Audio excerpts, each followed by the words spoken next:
Hola, saludos desde los estudios centrales de Más 569 Medios. Soy Jorge Garretón, les doy la bienvenida a un nuevo episodio de Más 569, el podcast.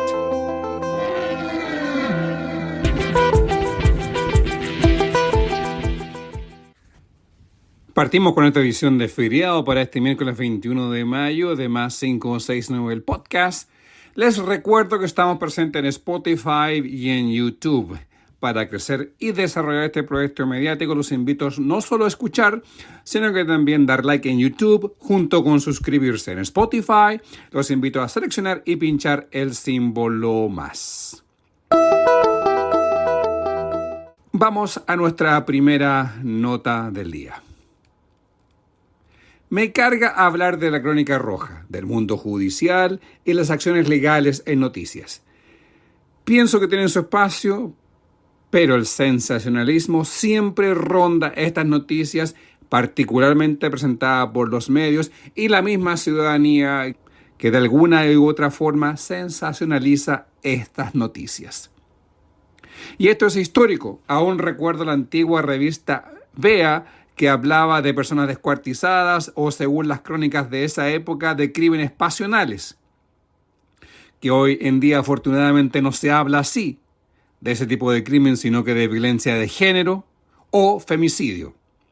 Me repulsa hablar de la crónica roja, pero hablaré porque el caso Manuel Monsalve da para hablar, en particular cuando involucra a los actores políticos. Este martes, la Corte Suprema acogió la solicitud de amparo presentada por la defensa del ex subsecretario de Interior, Manuel Monsalve. Él le otorgó la libertad condicional mientras se espera que parta el juicio. El juicio llegará. Monsalve no está libre. Él está con medidas cautelares. La opinión de la población es que él se encuentra libre. Pero porque la población no es educada en nada por nuestros medios, como tampoco por la política, como tampoco por la sociedad. Y cuando se entromete la política en este tipo de cosas, emporca todo. ¿Y quién lo hizo? Pues nada menos que Evelyn Matei, la candidata presidencial de Chile Vamos a la presidencia del país. La militante UDI, con su usual carencia de meditación o ponderación, arremetió contra la Corte Suprema y publicó en su cuenta de Twitter, y cito: "Lo único que hicieron costumbre fue la impunidad, vergonzoso e indignante". Cierre de cita. Es decir, Evelyn Matei acusa a la Corte Suprema de avalar la impunidad. Considera que la decisión de otorgar y explica bien claro la libertad condicional como algo vergonzoso e indignante. La Corte Suprema le indigna a Evelyn Matei. La Corte Suprema avala la impunidad, dice Evelyn Matei. Sencillamente estamos hablando de una persona, Evelyn Matei, que no cumple con los requisitos de pensar antes de hablar. Siempre cuando habla Matei, lo hace con violencia, virulencia, con agresión. Al mismo tiempo, cuando se reía con Checho Irane en Radio Agricultura sobre los asesinatos necesarios de los primeros años de la dictadura militar. Vemos una constante. Evelyn Matei es una persona violenta, agresiva y que le gusta tergiversar la realidad, por no decir algo más fuerte. Dejémoslo hasta por ahí en este instante. Pero acusar a la Corte Suprema de ser corrupta, de avalar la impunidad que le causa vergüenza, que le indigna, es algo que nos debe preocupar. La pregunta es la siguiente: ¿es Evelyn Matei capacitada para liderar nuestro país? Para meditarlo. Por otro lado, el candidato republicano José Antonio Kast, tras el cambio de cautelares, dice que hay un encubrimiento en el caso Monsalve, por no decir conspiración, una acción liderada por el presidente Boric. Primero, lamentar el cambio de medida cautelar respecto del señor Monsalve. Está próximo a emitirse un informe de una comisión investigadora de la Cámara de Diputados. Habría sido positivo que todos aquellos parlamentarios de gobierno que han dilatado el pronunciamiento y la llegada a la sala del informe hubiesen acelerado el trámite.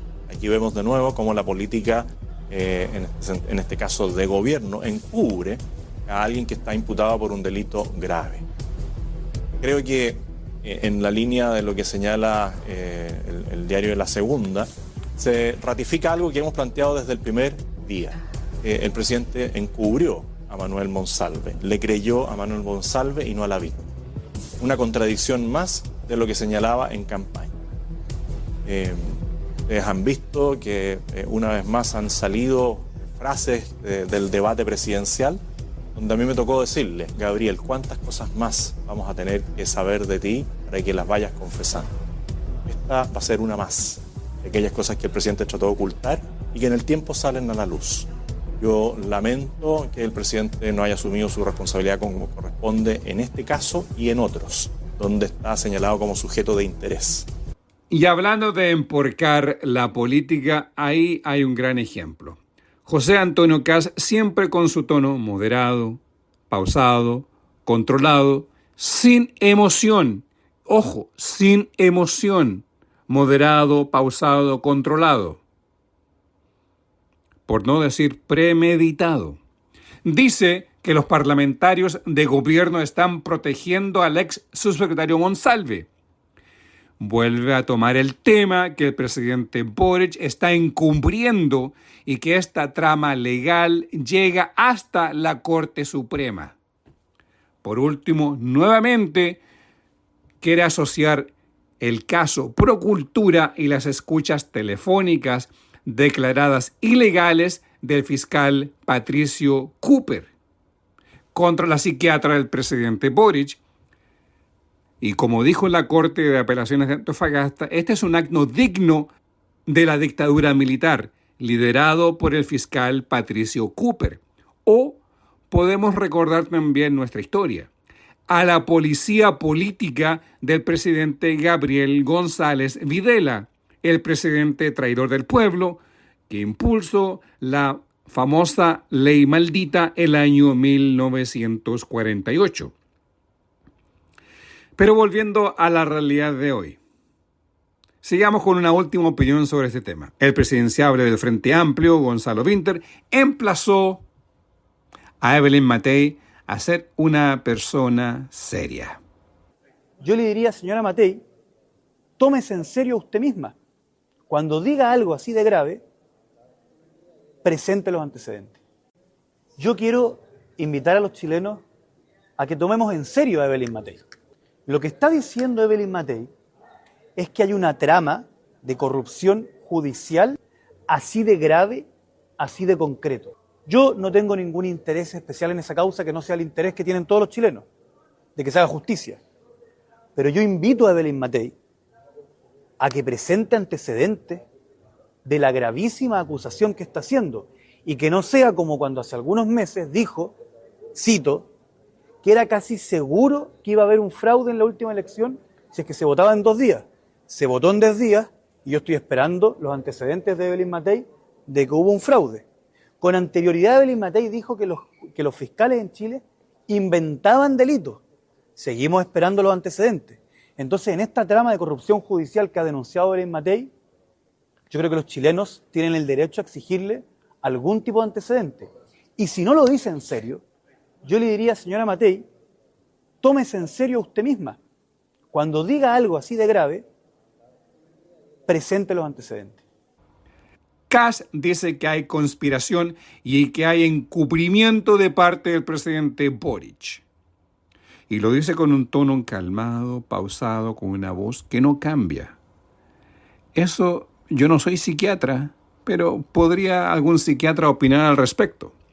Matei dice que la Corte Suprema encubre a Monsalve.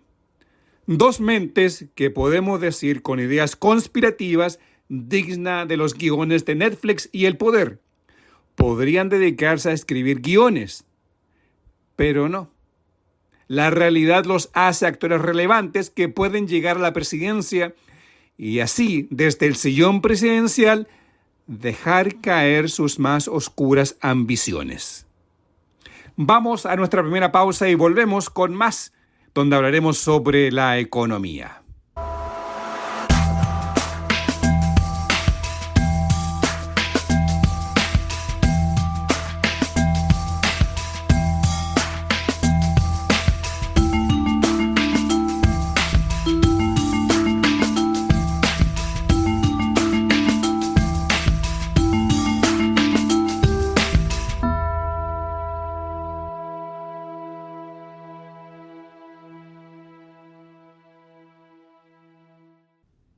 De regreso en Más 569 el podcast, Jorge Gardón con ustedes.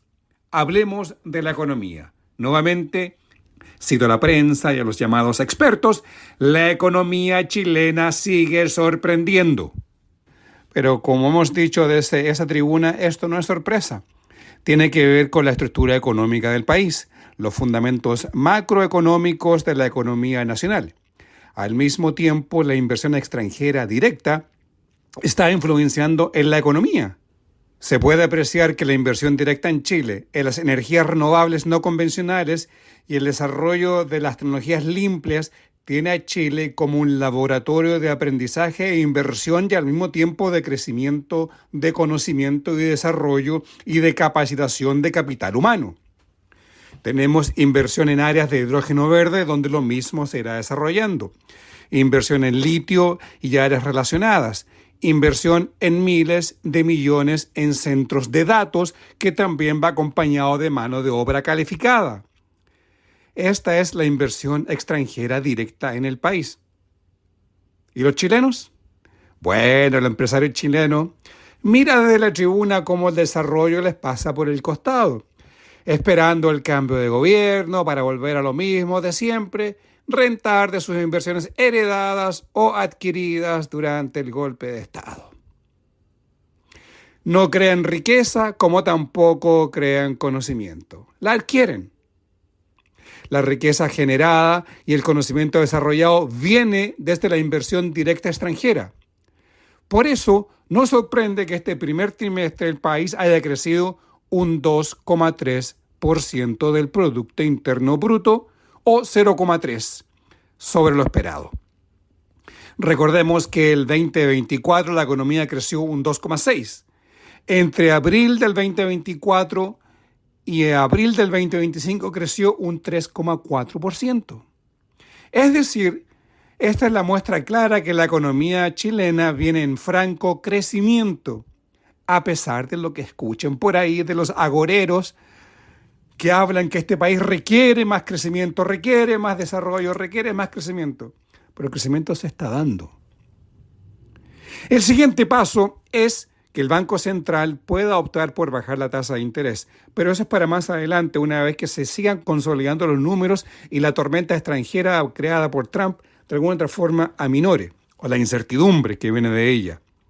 El ministro de Hacienda, Mario Marcel, nuevamente haciendo un gesto de ironía al mercado, habló del crecimiento de la economía, siendo una sorpresa, obviamente. Hemos tenido nuevamente una sorpresa positiva, en el sentido de que hay una cifra de crecimiento para el primer trimestre de 2,3%, que es superior a lo que se había estimado en base a los IMASEC.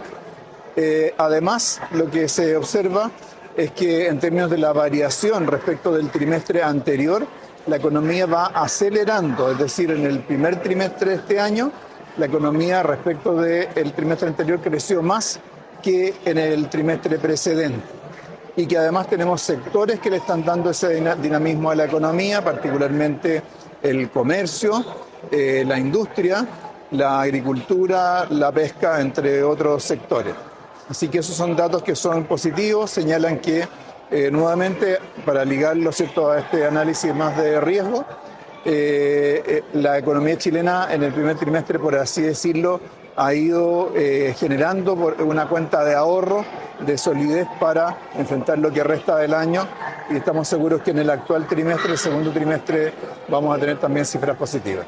El Banco Central informó este día lunes que las economías emergentes, incluido Chile, los mercados financieros, tuvieron una evolución más favorable que lo esperado bajo circunstancias de incertidumbres comparables. De hecho, comparado con el comienzo de abril, los spreads soberanos y las tasas de interés soberanas bajaron levemente.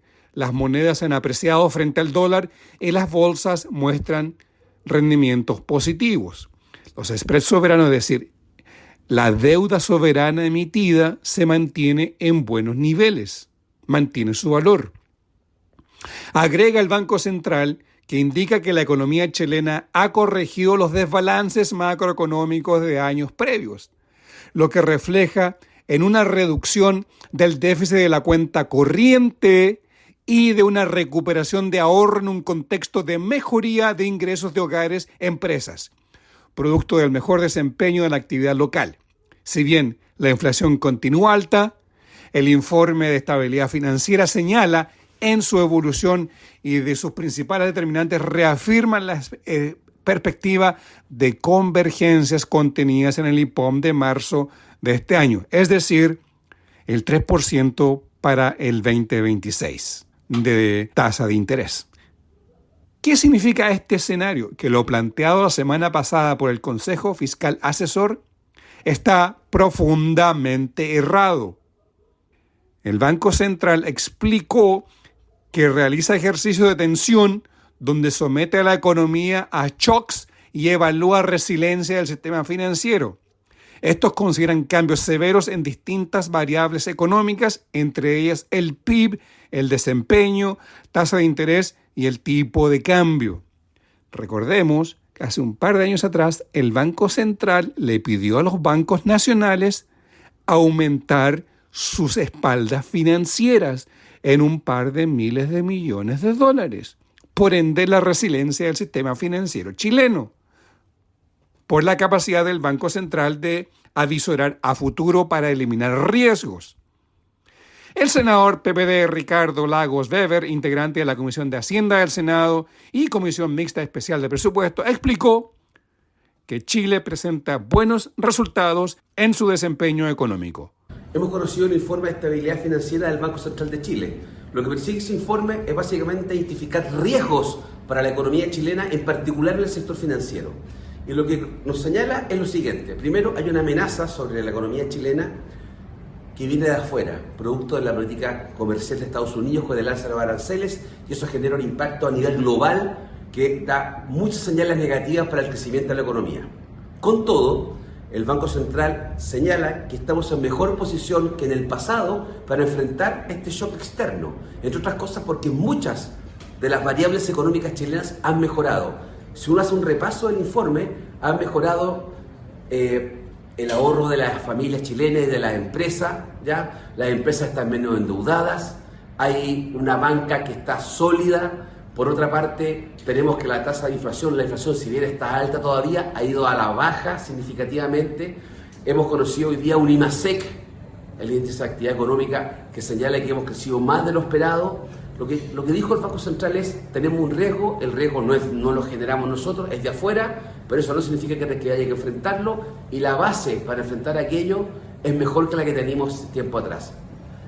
Con todo, él pide darle mayor liquidez al sistema financiero y propone un par de instrumentos que deberían desarrollarse que esperamos poder apoyar en esa oportunidad.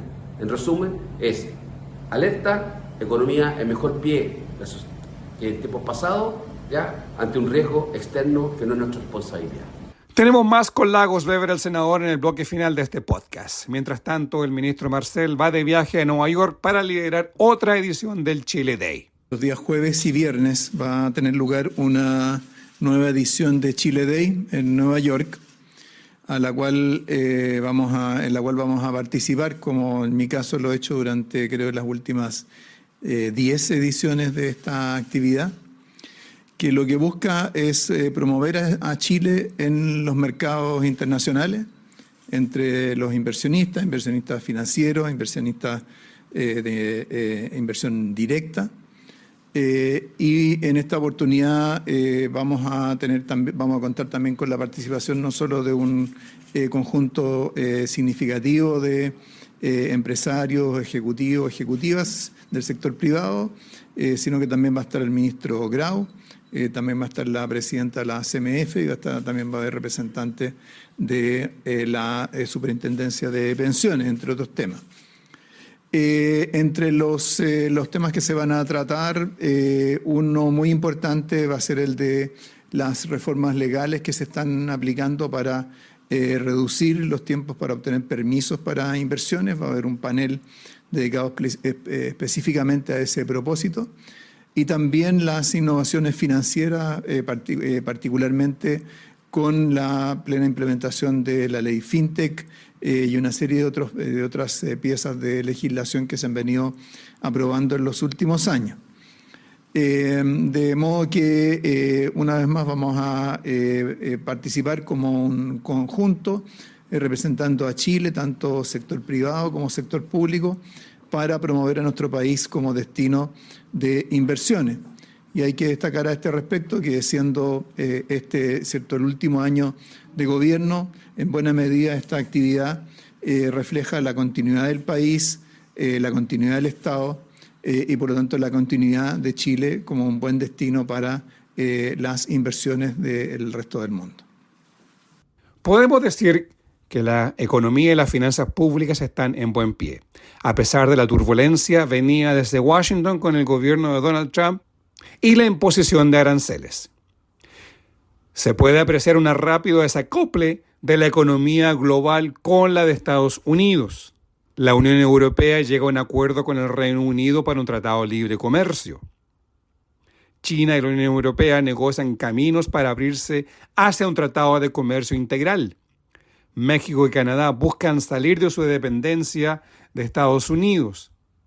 Se aprecian caminos, no serán fáciles, pero hay una visión global de seguir con los mercados abiertos para que la economía global pueda seguir avanzando. Lo que ocurre es que Estados Unidos se está quedando fuera. Recordemos, hagamos un poco de memoria, el TPP-11. Chile y países del Asia-Pacífico firmaron el acuerdo luego que Estados Unidos, durante el primer gobierno de Trump, se saliese del acuerdo. La libertad de no contar con Estados Unidos permite, por lo visto, generar acuerdos con mayor celeridad. Pero es para seguir observando. Vamos a nuestra segunda pausa y volvemos con nuestro tercer y último bloque.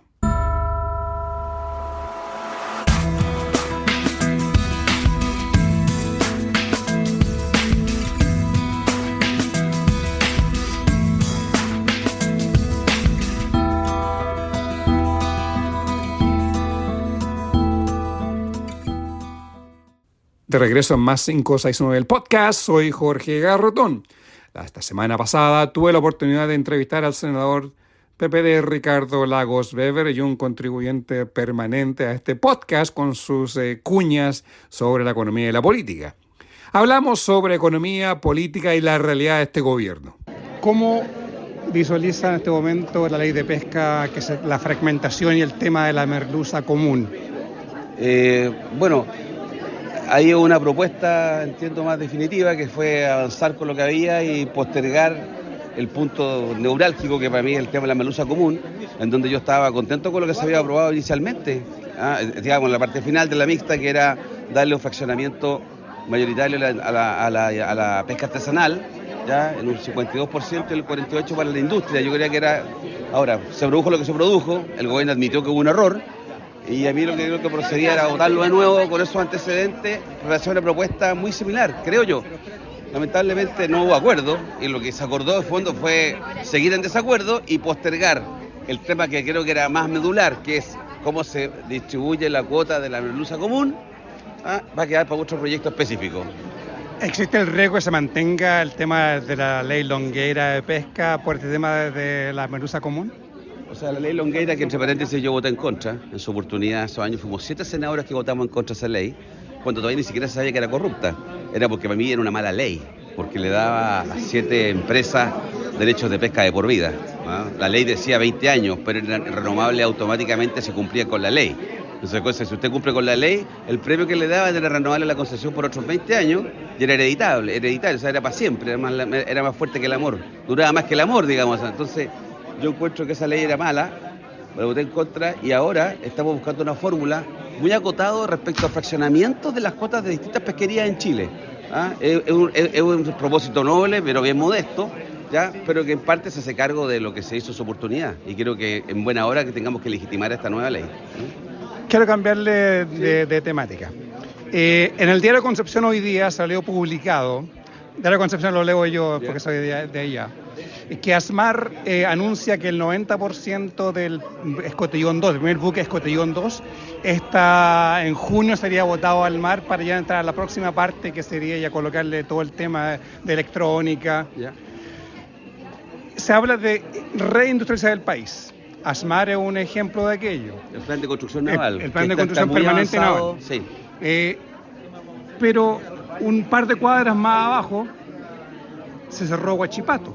La principal acería construida por todos los contribuyentes chilenos, nuestros abuelos, nuestras abuelas, nuestros antecesores construyeron Huachipato, que fue privatizada, y este gobierno no hizo nada. Tenemos un elemento, y Grau, el ministro Grau habla de que hay que reeducar, reubicar a los trabajadores, pero los trabajadores se han dado cuenta que no ganan o no, las ofertas laborales en sueldo son inferiores a lo que ganaban en Huachipato. ¿Cómo el Estado puede recuperar Huachipato si estamos hablando, por ejemplo, del Escotillón 2, de la construcción permanente naval, que se requiere acero para la construcción, requerimos acero para la construcción industrial, para la construcción de edificios, las carreteras, etcétera? Primero hay que seguir con el plan de construcción naval, eso hay que fortalecerlo, ¿ya? Dos, la pregunta dice relación con los insumos para esos efectos, y la pregunta es si estábamos en las condiciones. Huachipato pidió protección, se le dio la protección y nos costó un problema con el gobierno chino, las empresas chinas, y así todo Huachipato decidió cerrar por esa consideración. Entonces me pregunta si era rentable o no el negocio y cómo fortalecemos para generar una mayor industria en Chile. ¿Qué el tema? ¿Por qué el Estado, por qué no actúa el Estado a través del gobierno pidiendo, por ejemplo, que hacerse cargo o buscar otro comprador?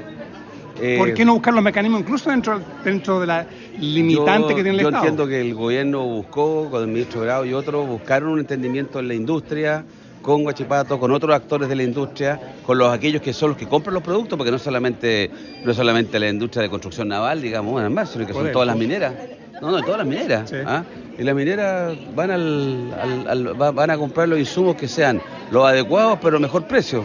Y ahí en algunos de esos productos eran más competitivos, parece, o quedaban más baratos, los extranjeros. Pero hasta cierto punto parece que CAP, que era el dueño de Huachipato, estaba más interesado en tierras raras y en los minerales que en la producción industrial. No quiero hacer juicio porque no tengo todos esos antecedentes.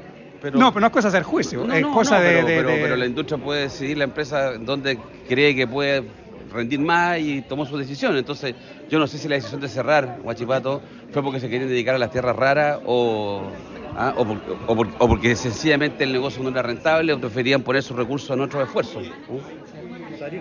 Ya, entonces no estamos en condiciones de reindustrializar Huachipato, de recuperar esa empresa. No, yo creo que hay que buscar las fórmulas, pero para eso hay que partir de la base de que tal vez hay que poner mucho capital. La pregunta es si Chile está en condiciones de subsidiar producción o no, porque eso puede estar detrás, también puede haber recursos públicos en eso, y al parecer la decisión fue no hacerlo de esa forma, ¿verdad? ¿Por la carencia de recursos o otra visión distinta? Yo carencia de recursos muy probablemente, salta a la vista la cantidad de demandas que hay para satisfacer cosas bien básicas, pero también puede haber un componente de decir y qué industrias vamos a subsidiar y cuáles no. Entonces ese es un tema también, un debate bien legítimo. Y hablando de industria de hidrógeno verde... Alguien me dirá que tal vez hay que subsidiar el litio, el nitrógeno, otro dirá que hay que subsidiar la agricultura, tal vez otro... ¿Me explico? Entonces esa discusión no es fácil cerrarla, pero tal vez hay que darla. ¿Pero hay visión de Estado para llegar a aquello? Yo diría que eso no está en el debate hoy día, efectivamente. Gracias. Nuestras gracias al senador PPD por la región de Valparaíso, Ricardo Lagos Weber, quien está llegando al fin de sus 2 periodos como legislador. Ponemos fin a este nuevo episodio de Más 569 el podcast. Regresamos este viernes 23. Eso es todo en esta edición de Más 569 el podcast. La música es cortesía de Edgardo Moreno. La música escuchada lleva el nombre de Electric Guitar del álbum A Sprinkle of Africa, en la introducción y cierre de este programa. El tema de los intermedios se llama Captivus del álbum Taking Stock. Para escuchar la música de Edgardo Moreno, los invito a visitar bandcamp.com. El arte que acompaña este podcast es del artista Alejandro Balbontín. Lo encuentras en alejandrobalbontin.com. Más detalles te los entrego en las notas de este podcast. Gracias por escuchar. Comparte este podcast, suscríbete y síguenos. Dale like en nuestras plataformas para ir creciendo como medio, como comunidad, entregando información con análisis periodístico de más de 30 años de prensa acuñado en Canadá y medios públicos de habla inglesa. Esto ha sido Más 569, el podcast, producido, editado y presentado por quien les habla Jorge Garretón. Hasta la próxima edición.